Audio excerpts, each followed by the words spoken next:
Assalamualaikum warahmatullahi wabarakatuh.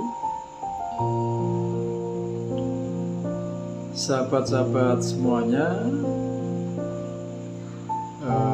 berjumpa kembali dengan saya melalui channel Nuansa TV ini.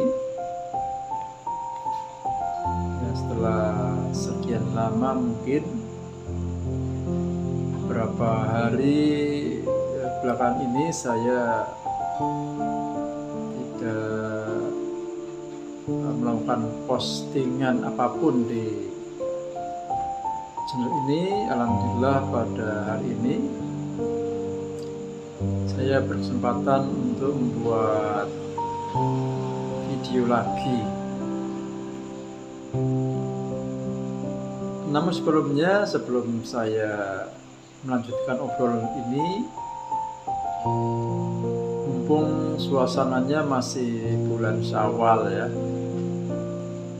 saya ingin menyampaikan permohonan maaf saya pada panjenengan semua, sahabat-sahabat serta seluruh pemirsa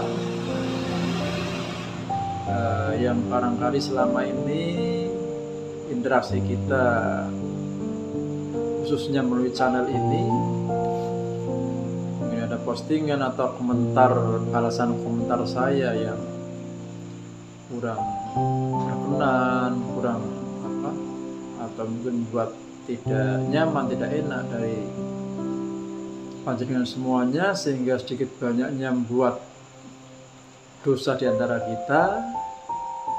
Maka dalam kesempatan kali ini saya mohon maaf ya, dengan seikhlas-ikhlasnya. Semoga ke depan kita bisa saling menjaga agar kesalahan dan dosa di antara kita tidak akan terulang. Jadi itulah sahabat-sahabat semuanya, esensi ya, atau inti dari berlebaran terhadap sesama manusia adalah kita saling memberi dan meminta maaf ya. Tetapi lebih dari itu, kita juga harus berusaha untuk memperbaiki diri ya dari kesalahan-kesalahan yang pernah kita lakukan agar tidak kembali terulang dan terus terulang. Itu mengenai sawalan saya terhadap panjenengan semuanya, yang lebaran saya pada panjenengan semuanya ya, semoga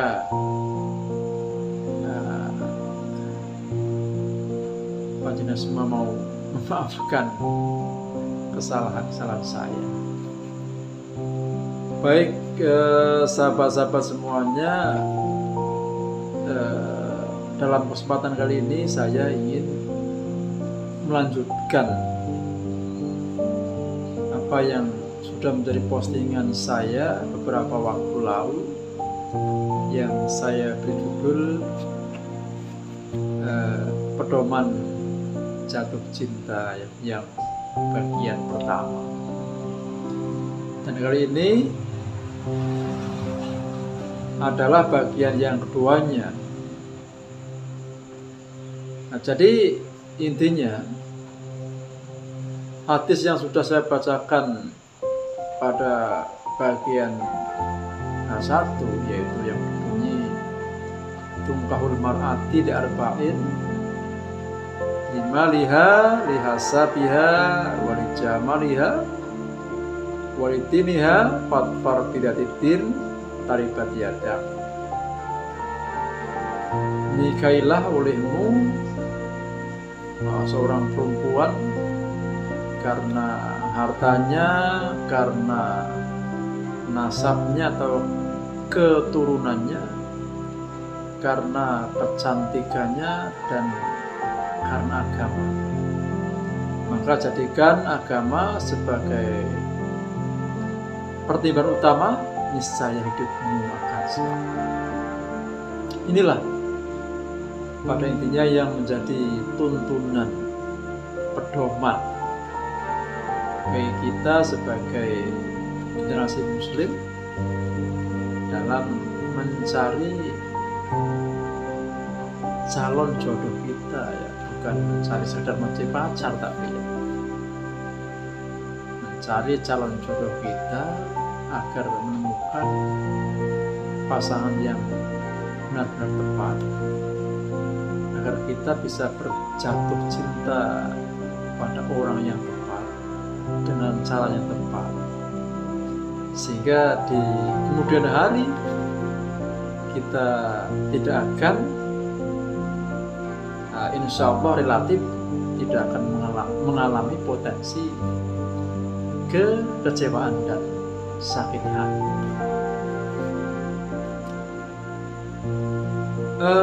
Sahabat semuanya, kalau melihat teksnya yang di sana dikatakan tungkahul mar'ati atau nikailah seorang perempuan, menunjukkan seolah-olah hadis ini khusus diperuntukkan untuk kaum lelaki. Namun pada dasarnya tidak. Ini juga berlaku bagi seorang perempuan. Jadi maksudnya ketika seorang laki-laki hendak mencari wanita calon pasangannya, hendaklah mempertimbangkan 4 kriteria itu dengan menitik beratkan pada pertimbangan yang keempat, yaitu agamanya. Maka begitu pula dengan seorang wanita ketika hendak menerima atau menolak lamaran atau pinangan seorang lelaki, maka hendaknya dengan pertimbangan yang sama.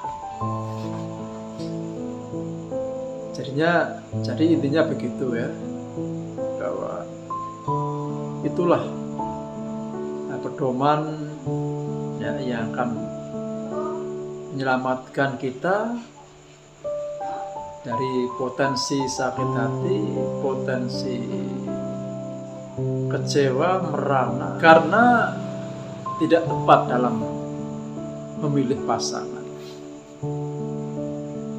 Ya. Sekali lagi, jadikanlah itu sebagai pedoman.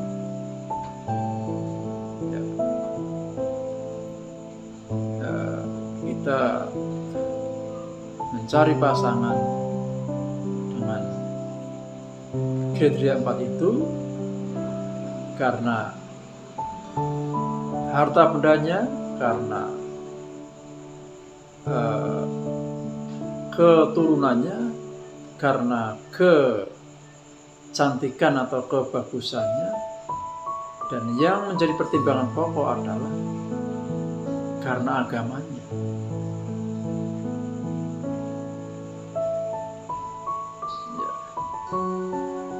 Kita tidak memungkiri ya, tidak katakanlah menganggap salah seseorang yang tertarik pada lawan jenisnya karena adanya faktor tertarik pada harta benda yang dimiliki oleh orang yang yang kita tertarik itu. Misalnya dia seorang yang kaya, yang sultan, ya kita wajar ingin menjadi pasangan orang yang kaya, lumrah, itu manusiawi. Juga lumrah ketika kita menginginkan seorang pendamping hidup yang mulia, punya nasab yang mulia, sehingga punya status sosial yang istimewa di tengah masyarakat. Hal yang lumrah itu bisa membuat hidup mungkin punya kebanggaan dan kebahagiaan tersendiri. Juga tidak salah kalau kita jatuh cinta karena melihat kecantikan, melihat kegantengan, ya. Bahkan ini mungkin prosentasi terbanyak pada remaja sekarang ini, ya. Kebanyakan mereka jatuh cinta karena terpana melihat kecantikan ataupun kegantengan dari lawan jenisnya. Itu semua lumrah, itu semua manusiawi, tetapi jangan sekali-kali meninggalkan pertimbangan yang keempat, yaitu tentang agamanya. Karena inilah yang akan menjadi jaminan bagi seorang, ya, untuk bisa menjaga hubungan nantinya, ya, untuk berinteraksi dengan baik, bergaul dengan baik dengan pasangannya, sehingga akan bisa berjalan dengan harmonis dan nyaman serta bahagia. Ya. Hanya agama, apalagi di tengah godaan, ya, permasalahan hidup yang semakin rumit di zaman modern ini, kiranya tidak ada lain selain masalah agama yang menjadi jaminan untuk mengkondisikan hati, pikiran dan jiwa seseorang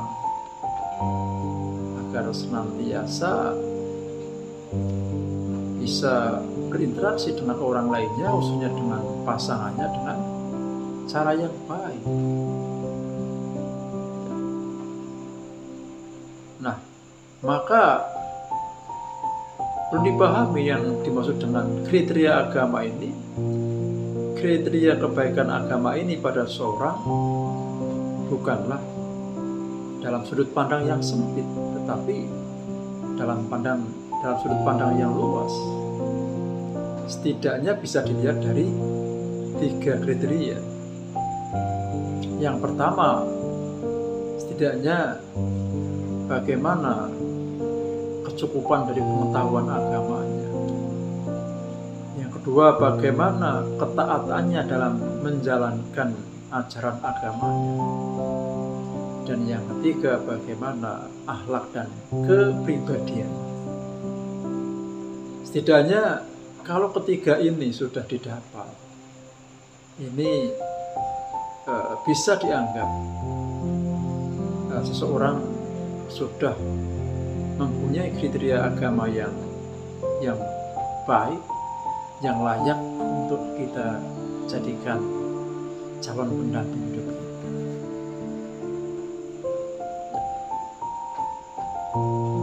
Ya. Dan ini memang perlu benar-benar dicermati, ya.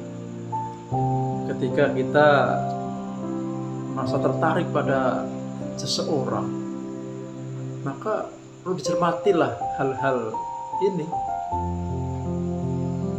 Dan ini tidak mudah, tidak bisa disimpulkan dalam waktu yang singkat saja, atau dari hal-hal yang sifatnya nampak saja, sekilas saja, dohiriyah saja, tidak bisa. Karena masalah pengetahuan, masalah perilaku agama, masalah kepribadian ini adalah hal-hal yang kadang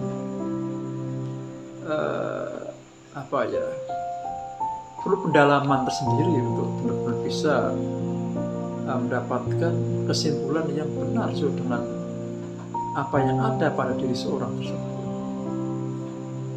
Ya.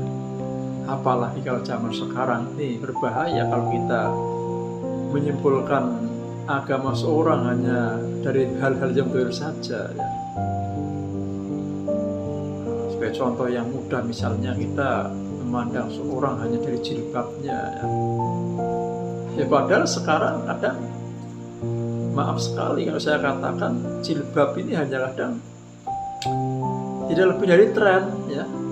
Siapapun pakai jilbab, sehingga jangan heran kalau kita kadang melihat banyak wanita berjilbab tapi perilakunya masih jauh dari nilai jilbabnya itu sendiri. Ya, kita kadang prihatin ya, bahwa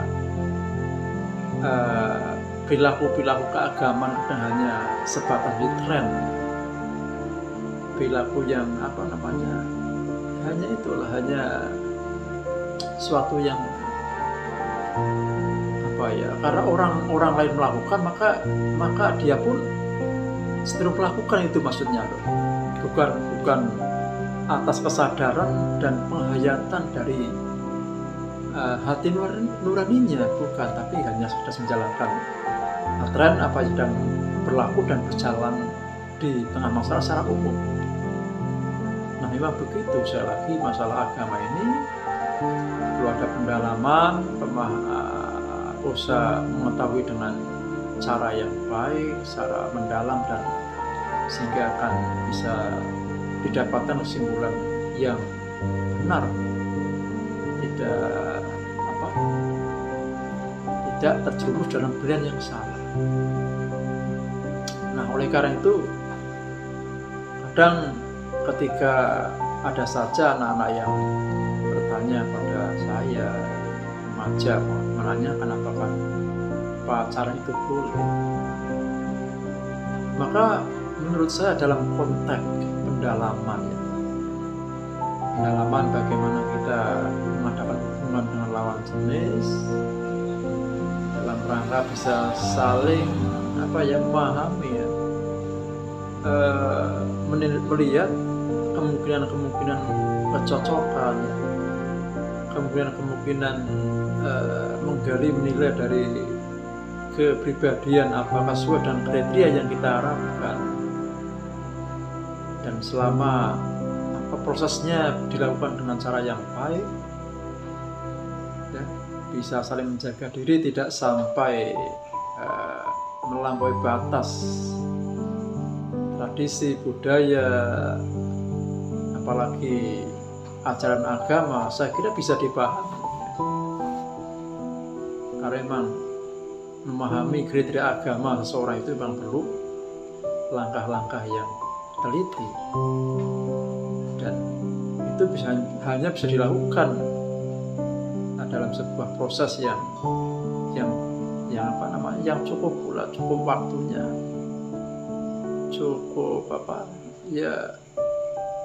yang benar-benar dilakukan dengan mendalam lah, tidak sekilas saja.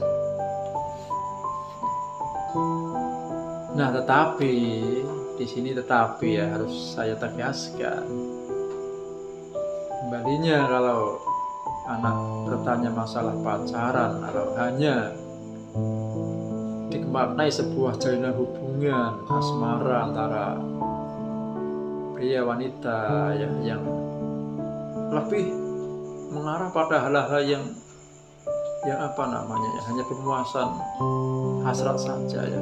Misalkan yang sering terjadi ya antara dua remaja, putra dan putri, ini belum ada ikatan apa-apa saja, seakan-akan sudah merasa saling memiliki. Aku milikmu, kau milikku, sehingga relatif mendorong berpotensi hanya menjadi ajang untuk pelampiasan perbuatan terlarang oleh agama. Ya, ini yang semacam ini jelas tidak boleh. Pacarannya semacam ini jelas tidak boleh. Tapi kalau yang dimaksud adalah tadi itu, atau dalam mungkin bahasa ada istilah ta'aruf ya, pendekatan. Inilah barangkali yang masih bisa diterima ya, dalam rangka bagaimana kita menggali, memahami calon pasangan hidup kita agar kita benar-benar bisa menentukan pilihan yang terbaik bagi diri kita juga bagi si dia. Saya kira ini ya minimal bisa dimaklumi. Selagi dengan catatan tahu batas aturan, tradisi, dan batas-batas hukum agama. Nah, begitulah sahabat-sahabat semuanya yang kali ini saya sampaikan, ya, semoga bermanfaat, ya.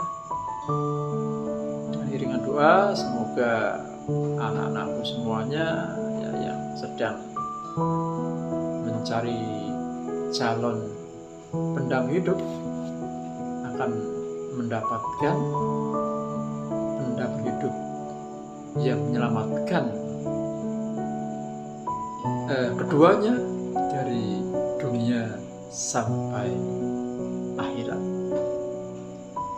Lebih kurangnya mohon untuk dimaafkan. Akhirnya wabillahi taufiq wal hidayah waridho walinayah walafu minkum. Wassalamualaikum warahmatullahi wabarakatuh.